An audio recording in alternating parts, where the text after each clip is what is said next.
अस्सलाम वालेकुम जी, welcome back. कैसे हैं जी आप सब? उम्मीद है आप सब बिल्कुल ठीक ठाक होंगे और मैं भी अल्हम्दुलिल्लाह अल्लाह का शुक्र है बिल्कुल ठीक ठाक हूँ।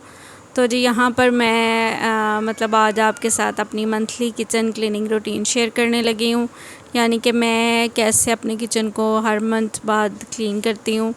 वैसे सारे ही करते होंगे अपने अपने घरों में, लेकिन मैं किस तरह से करती हूँ वो मैं आपके साथ शेयर कर देती हूँ।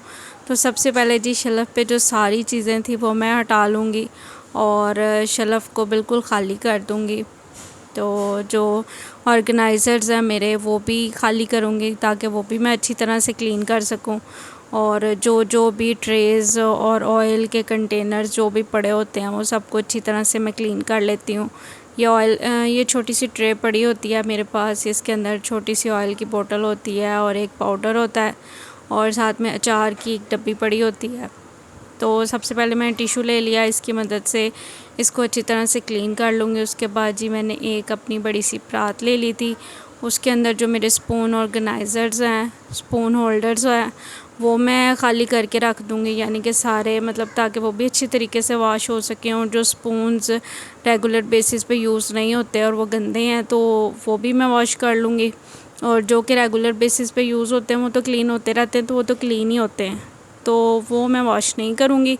बाकी जो सारे हैं वो मैं वॉश कर लूँगी। और सारे जो होल्डर हैं, दो होल्डर हैं मेरे पास जो मैंने शेल्फ़ के ऊपर रखे हुए हैं, वो मैं मतलब ख़ाली कर लूँगी। एक में जो कुकिंग यूटेंसिल्स हैं वो मेरे रहते हैं, यानी कि कुकिंग स्पून्स, और एक में जो खाना खाने वाली चम्मच हैं वो रहते हैं, तो दोनों को मैंने ख़ाली कर लिया है। उसके बाद ये मेरा एक ग्लास स्टैंड है, ये चूँकि मेरा क्लीन ही है क्योंकि ये मैं हफ़्ते में 2 दफ़ा वॉश करती रहती हूँ, इसको भी हटा लूँगी यहाँ से। इसके अलावा जो हार्ड पॉट है, टिशू होल्डर है मेरा, वो भी सारा मैंने हटा लिया शेल्फ़ के ऊपर से। और जी जो मसाला बॉक्स की डब्बियाँ थी वो भी मैंने खाली कर ली हैं, यानी कि जो मिर्च, नमक, हल्दी वगैरह जो भी चीज़ें होती हैं वो सारी मैंने प्लेट्स में डाल ली हैं और उन डब्बियों को मैंने खाली कर लिया ताकि वो भी मैं अच्छी तरह से क्लीन कर लूँ। और जो मसाला बॉक्स के ऊपर मेरे पास डब्बियाँ पड़ी होती हैं जिसमें अजवाइन, काली मिर्च या जो भी चीज़ें होती हैं वो मैं अच्छी तरह से क्लीन कर लूँगी। इसके अलावा चीनी और पत्ती का ये डब्बा है, चूँकि ये इतना गंदा नहीं था, ये क्लीन ही था, तो वो मैंने कपड़े से, जो मेरा कपड़ा है शेल्फ़ साफ़ करने वाला, उससे अच्छी तरह से क्लीन कर लिया है। और ये जो मेरी ऑयल वाली ट्रे है जिसके अंदर ऑयल घी वगैरह रहता है, इसको भी मैं वॉश कर लूँगी। और ये जो डब्बे हैं इनको अच्छी तरह से मैं शेल्फ़ क्लीनिंग वाले कपड़े से क्लीन कर रही हूँ। एक के अंदर ऑयल होता है, एक के अंदर देसी घी और एक के अंदर फ्राइंग वाला ऑयल होता है, ये मैंने चीज़ें रखी होती हैं। तो ये देखें जी शेल्फ़ मैंने बिल्कुल ख़ाली कर दी है सारी। और ये जो बर्तन थे जो वॉश करने वाले निकले हैं, ये पहले के कोई बर्तन नहीं है, वो सारे बर्तन हैं जो मैंने अब निकाले हैं। तो सबसे पहले तो मैं अपनी शेल्फ़ की जो दीवारें हैं वो अच्छी तरह से साबुन से, उसको स्कॉच ब्राइट से उसको अच्छी तरह से साफ़ कर लूँगी। तो जी उसके बाद मेरे हस्बैंड आ गए तो उन्होंने कहा जी ये जो शेड है आप ये भी क्लीन करें। तो मैंने कहा जी ये आप क्लीन कर दें, ज़रा ऊंची है। तो उन्होंने कहा चलें जी मैं क्लीन कर देता हूँ। तो ये वो क्लीन करने लग गए। तो उतनी देर जब तक वो ये क्लीन कर रहे थे तो मैंने कहा जी अब मैं फ़ारग खड़े रहने से तो टाइम ही ज़ाया होगा, तो मैं ऐसा करती हूँ जो भी मेरे बर्तन भरे हुए थे वो मैं जल्दी जल्दी से वॉश कर लेती हूँ ताकि जब तक मैं किचन क्लीन करूँ जो मेरे बर्तन हैं वो भी खुश्क हो जाएं और दोबारा से मैं इनको अपने अपनी जगह पे, अपने अपने ठिकाने पे रख दूँ। क्योंकि किचन क्लीन करना तो एक टास्क है, लेकिन बाद में दोबारा से ऑर्गेनाइज़ करना भी एक टास्क है। तो मंथली क्लीनिंग मैं लाज़मी करती हूँ। वैसे तो मेरी जो हेल्पर है वो सारे मेरे कैबिन्स वगैरह क्लीन करती रहती है हफ़्ते में 2 दफ़ा, लेकिन फिर भी मैं अपनी तसल्ली के लिए मंथली क्लीनिंग अपने किचन की ज़रूर करती हूँ ताकि किचन नीट एंड क्लीन हो। क्योंकि किचन में हम खाना बनाते हैं, खाना खाते हैं, किचन नीट एंड क्लीन होता है तो काम करने का भी मतलब मज़ा आता है और वैसे भी हाइजीन का भी कोई इशू नहीं होता। तो हर चीज़ को मैं अच्छी तरह से क्लीन कर लेती हूँ। तो यहाँ पर जो बर्तन मैंने चूँकि शेल्फ़ पे पड़े हुए थे तो वो मैं अच्छी तरह से क्लीन कर लूँगी और उन सब को मैं वॉश कर लूँगी।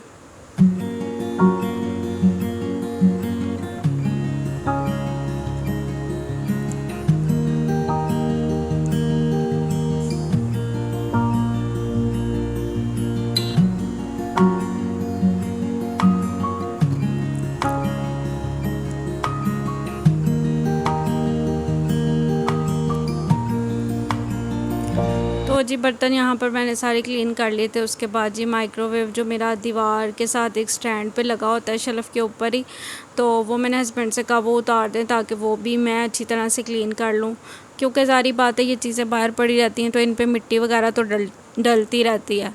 तो जितना मर्ज़ी हम क्लीन कर लें लेकिन फिर भी जो एक मंथली क्लीनिंग होती है वो करना लाज़मी हो जाती है, नहीं तो फिर चीज़ें बहुत ज़्यादा गंदी हो जाती हैं।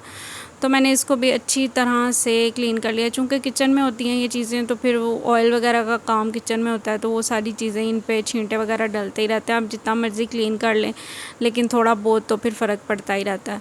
तो माइक्रोवेव क्लीन करने के बाद ये देखें जी शेल्फ़ मेरी कितनी गंदी हो गई थी, क्योंकि मेरे हस्बैंड ने जो दीवारें हैं वो भी क्लीन कर दी थी और जो शेड है वो भी क्लीन कर दी थी।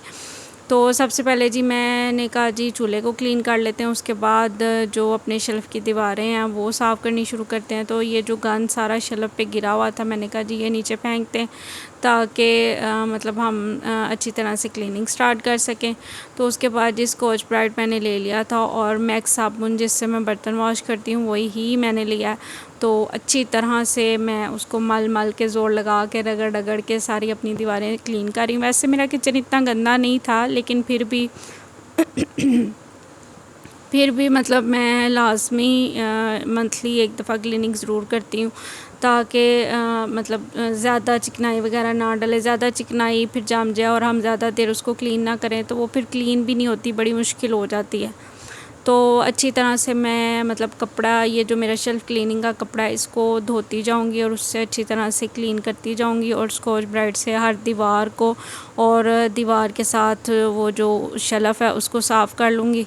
और उसके बाद जी मैं चूल्हा क्लीन करूँगी। ये जी है काला तेल, आप इसे काला सरफ भी बोल सकते हैं। ये मैं पानी मिला के रखती हूँ, इससे बहुत ज़्यादा चूल्हा मेरा अच्छी तरह से क्लीन हो जाता है। चूल्हे की जो सारा स्टोव्स होते हैं, बर्नर वगैरह, हर चीज़ अच्छी तरह से क्लीन हो जाती है। तो मैंने इसको थोड़ी देर के लिए लगा दिया था। उसके बाद जी स्टील वूल के साथ इसको अच्छी तरह से रगड़ के क्लीन कर लिया। तो ये मतलब ज़्यादा मेहनत भी नहीं लगती और मतलब ये कि अच्छी तरह से क्लीन हो जाता है। थोड़ी सी आपको बस मेहनत करने की ज़रूरत है। आप अगर थोड़ी देर इसको पहले लगा दें तो फिर बिल्कुल भी मेहनत नहीं करनी पड़ती। हल्का सा आप स्टील वूल के साथ इसको थोड़ा सा ज़ोर से इसको साफ़ करेंगे तो ये अच्छी तरह से क्लीन हो जाता है। तो मैंने कहा जी इस साइड वाली शेल्फ़ तो मैंने क्लीन कर ली थी, तो अब मैं चूल्हे को क्लीन कर लेती हूँ फटाफट से। और चूल्हा क्लीन करने के बाद फिर नेक्स्ट जो चूल्हे के पीछे वाली शेल्फ़ है वो मैंने क्लीन करनी स्टार्ट की। वो क्लीन करने के बाद जहाँ पे माइक्रो पड़ा होता है वो मैंने दीवार क्लीन की। ये देखें जी यहाँ पे मेरा माइक्रो पड़ा होता है, ये स्टैंड लगा हुआ है तो इसके ऊपर मेरा माइक्रो पड़ा होता है। इसके पीछे की दीवार चूँकि रेगुलरली क्लीन नहीं होती क्योंकि माइक्रो पड़ा होता है और माइक्रो के पीछे इससे सफाई नहीं अच्छी तरह से हो पाती, तो इस वजह से ये दीवार ज़्यादा गंदी थी। तो इसको भी मैंने स्कॉच ब्राइट से पहले अच्छी तरह से इसको रगड़ के क्लीन किया। उसके बाद जी वही कपड़ा लेके जिससे मैं शेल्फ़ क्लीन करती हूँ उसको अच्छी तरह से साफ़ कर लिया। स्टैंड को भी मैं साफ़ कर दूँगी। स्टैंड पे मैंने पानी वगैरह तो नहीं फेंका लेकिन ये कि फिर भी थोड़ी सी मिट्टी तो होती है, तो इसी कपड़े से मैंने उसको अच्छी तरह से क्लीन कर दिया था। ये देखें जी मेरा चूल्हा बिल्कुल नीट एंड क्लीन जैसे नया हो गया है वैसे हो गया है। मैंने कुछ भी नहीं किया, वही काला तेल आपके सामने थोड़ी देर के लिए लगा के छोड़ दिया था। उसके बाद जी स्टील वूल से उसको थोड़ा सा क्लीन किया और मेरा चूल्हा अच्छी तरह से क्लीन हो गया। और उसके बाद मैं आगे बढ़ती जाऊंगी। और ये देखें जी इस तरह स्कॉच ब्राइट से साबुन से मैं दीवार और दीवार के नीचे वाली जो शेल्फ़ होती है वो थोड़ी करके मीन्स के थोड़ा एरिया क्लीन करती जाती हूँ और उसको साफ़ करती जाती हूँ। फिर अगला थोड़ा सा एरिया क्लीन करती हूँ और उसको साफ़ कर लेती हूँ। इसी तरह से सारी शेल्फ़ करने के बाद जी यहाँ पर मैं लास्ट पे पहुँच गई थी, जो मेरा सिंक के पास का एरिया है। मैंने कहा जी ये अच्छी तरह से क्लीन कर लेते हैं क्योंकि ये तो वैसे तो क्लीन होता रहता है लेकिन फिर भी चूँकि ये ज़्यादा यूज़ होता है एरिया, बर्तन तो सारा दिन वॉश होते रहते हैं, तो इसको मैंने कहा ये अच्छी तरह से क्लीन कर लेते हैं। और ये क्लीन करने के बाद ये जो मेरे सिंक के ऊपर वाली दीवार है, ये टूटियाँ वगैरह, ये भी मैंने अच्छी तरह से क्लीन कर ली थी। तो सिंक साफ़ करने के लिए वही सेम मैंने काला तेल लिया। मैंने कहा इससे ज़रा अच्छी तरह से क्लीन हो जाएगा और स्टील वूल के साथ मैं उसको अच्छी तरह से रगड़ के साफ़ कर लूँगी ताकि कोई भी क्योंकि पानी खड़ा रहता है कभी कभी या कुछ भी हो जाता है, तो थोड़ा सा मतलब स्ट्रेन्स वगैरह आ जाते हैं, पानी के भी दाग पड़ जाते हैं। तो इस वजह से ये मतलब क्लीन करना ज़रूरी हो जाता है। तो इससे जो ये कि जो काला तेल है वो उससे अच्छी तरह से क्लीन हो जाता है। उससे ही मैं ये टूटी भी अच्छी तरह से क्लीन कर लूँगी, जो अपना बेसन है वो भी अच्छी तरह से क्लीन कर लूँगी। और सारा कुछ क्लीन करने के बाद जी मेरा किचन अच्छी तरह से साफ़ हो गया। तो एंड पे जी मुझे याद है कि ये जो ऑर्गेनाइज़र है ये तो मैंने क्लीन ही नहीं किया था, तो इसको भी मैंने सोचा कि चलें अब इसको भी क्लीन कर लेते हैं। उसके बाद अपने किचन की ऑर्गेनाइजेशन दोबारा से शुरू करते हैं, क्योंकि किचन तो क्लीन हो गया। उसके बाद जी अभी कैबिन वगैरह क्लीन करने बाकी थे, लेकिन कैबिन मेरे क्लीन ही होते हैं क्योंकि मतलब मैंने आपके साथ शेयर किया, मेरी जो हेल्पर है वो हफ्ते में 2 दफ़ा लाजमी मतलब वो रूम्स की भी सारी डस्टिंग वगैरह करती है। तो फिर किचन के जो कैबिन होते हैं वो भी सारे अच्छी तरह से, उन पे भी कपड़ा वगैरह अच्छी तरह से क्लीन कर देती हैं साफ़ करके। तो इस वजह से मुझे ज़्यादा मेहनत तो कैबिन्स पे नहीं करनी पड़ी। लेकिन ये कि देखिए मेरा किचन अच्छी तरह से क्लीन हो गया, लेकिन फिर भी सिर्फ अपनी तसल्ली के लिए मैंने कहा चलें जी एक दफ़ा अच्छी तरह से कपड़े से क्लीन कर लेते, ताकि कोई भी अगर शेल्फ़ की सफाई वगैरह करते हुए कोई भी अगर चींटे वगैरह पड़ गई हों इस पे नीचे कैबिन्स पे, तो अच्छी तरह से क्लीन हो जाए।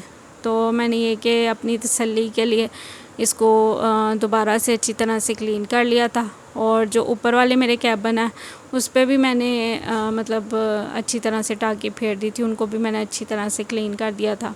ऊपर से ये कि बेंच के ऊपर चढ़ के मैंने क्लीन कर लिया था, तो उसकी वीडियो मैंने नहीं बनाई। तो जब मैंने नीचे उतरी और नीचे से क्लीन किया तो मैंने उसकी वीडियो आपके साथ थोड़ी सी शेयर कर दी। मैंने कहा जी ये भी आपको दिखा देते हैं कि मैं किस तरह से क्लीन करती हूँ। ये कि अगर आप रेगुलरली इन्हें साफ़ करते रहें तो इतनी मेहनत नहीं होती, ये मिनट में क्लीन हो जाते हैं। और अगर आप रेगुलरली ना साफ़ करें तो सारी बात ऑयल के छींटे वगैरह जब डाल जाते हैं तो फिर इनको क्लीन करना ज़रा मुश्किल हो जाता है। फिर खाली गीले कपड़े या टाँकी से ये क्लीन नहीं होते, उस पर फिर आपको साबुन वगैरह सारी बातें इस्तेमाल करना पड़ेगा। तो मैं तो इसी तरह इसलिए इसको रेगुलर क्लीन करती रहती हूँ, ताकि जो भी है वो ज़्यादा गंद ना पड़े और फिर जो है मंथली क्लीनिंग में भी ये ईज़िली क्लीन हो जाए। तो जी बर्तन सारे मेरे खुश्क हो गए थे और सारे ऑर्गेनाइज़र जो होल्डर्स है वो भी मेरे खुश्क हो गए थे। तो मैंने कहा जी दोबारा सारी चीज़ें अपने ठिकानों पे रख देते हैं और किचन की जो हालत है वो दोबारा से मतलब जैसी थी वैसी कर देते हैं। तो सबसे पहले मैंने स्पून्स वगैरह जो थे वो सारे होल्डर्स के अंदर ऐड किए। जो गंदे स्पून्स थे वो तो मैंने वॉश किए हुए थे और जो बाकी देखें सारे क्लीन हो गए थे, तो वो भी मैंने उनको अपनी अपनी जगह पे ऐड कर दिया। तो जी स्पून्स वगैरह होल्डर्स में डालने के बाद मैं इनको अपनी अपनी जगह पे रख दूँगी। उसके बाद जी जो मेरी ये ट्रेस थी इनको भी मैंने, ये भी सारी खुश्क हो गई थी, अच्छी तरह से क्लीन कर लिया था। तो इनके अंदर भी ऑयल वगैरह जो है वो डब्बे में डाल के रख दूँगी। तो जी ये यहाँ पे ये दही पड़ा हुआ था जो मैंने जमने के लिए रखा था, ये भी मैंने अभी रखा था, यानी कि पहले तो शेल्फ़ क्लीन कर रही थी तो रखा नहीं था। तो जी ये मेरा मसाला बॉक्स है, इसके ऊपर ये जगह बनी हुई है तो इस पर मैं काफ़ी चीज़ें रख लेती हूँ, लेकिन ये कि ये बड़ी जल्दी गंदा हो जाता है ऑयल वगैरह के छींटे डलने से। तो मैं इस तरह टिशू पेपर लेके इसको टिशू पेपर इसके ऊपर सेट करके फिर इसके ऊपर चीज़ें रखती हूँ। फिर जो ये कि जो विसल वगैरह होती है प्रेशर कुकर की वो भी जो ऑयली वगैरह होती है तो फिर गंदी नहीं होती जगह, यानी कि जगह क्लीन रहती है। तो सारी चीज़ें जो इसके ऊपर मैंने रखी होती है उसको मैं अच्छी तरह से रख के सेट कर दूँगी। उसके बाद जो भी चीज़ें वगैरह होंगी, यानी कि डब्बे वगैरह हर चीज़ जो मेरी शेल्फ़ पे पड़ी होती है उसको मैंने हर चीज़ को अच्छी तरह से सेट करके क्लीन करके, ये कि वो खुश्क हो गई थी तो मैंने क्लीन कर लिया था और उसको अपनी अपनी जगह पे रख दिया था। उसके बाद जो मेरी छोटी ट्रे जो चूल्हे की साइड पे पड़ी थी जिस पे एक ऑयल की बोतल और एक ये पाउडर्स फूफसा है, यानी कि ये किसी ने हमें बताया था कि जिसको केरे का मसला हो तो उसके लिए ये होता है। तो मेरे हस्बैंड अक्सर ये चाय में यूज़ करते हैं तो ये इधर ही पड़ा होता है। और ये अचार की डब्बी है, यानी कि अचार बाल्टी में पड़ा हुआ, तो मैं ये कि थोड़ा सा निकाल के इसमें रख लेती हूँ तो जब भी हमने खाना होता है तो मैं इसमें से ही निकालती हूँ और हम लोग यूज़ कर लेते हैं, यानी कि बार बार जो है ना बाल्टी नहीं खोलनी पड़ती। तो उसके बाद जी ये जो मेरे मसाला डब्बे थे, जो वैसे तो ये खुश्क हो गए थे, लेकिन फिर भी अपनी तसल्ली के लिए मैंने कहा मैं इनको टिश्यू पेपर से एक दफ़ा क्लीन कर लेती हूँ, ताकि कोई भी अगर छोटा मोटा भी अगर वाटर ड्रॉप है वो भी अच्छी तरह से क्लीन हो जाए। और इसके अंदर इसके बाद मैं मसाले जो हैं वो सारे भर के और इसको रख दूँगी। 1-2 डब्बे मेरे खाली थे, चूँकि मसाले ख़त्म हुए हुए थे, यानी कि चिली फ्लेक्स ख़त्म हुए हुए थे और ज़ीरा पाउडर ख़त्म हुआ था, तो वो तो मैंने वैसे ही रख दिए। बाकी जो मेरे मसाले थे वो मैंने अच्छी तरह से मतलब सारे बॉक्सेस में डाल के उसको रख दिया था। और उसके बाद जी ये भी बर्तन थोड़े से हो गए थे, यानी कि बर्तन तो चलते ही रहते हैं, यानी कि बर्तन तो ख़त्म ही नहीं होते। तो ये भी बर्तन हो गए थे, तो मैंने कहा ये बाद में क्लीन कर लेंगे। जी यही थी मेरी किचन क्लीनिंग रूटीन। उम्मीद है आपको अच्छी लगी होगी। अच्छी लगी हो तो वीडियो को लाइक कीजिएगा और thank you so much for watching. अल्लाह हाफिज़।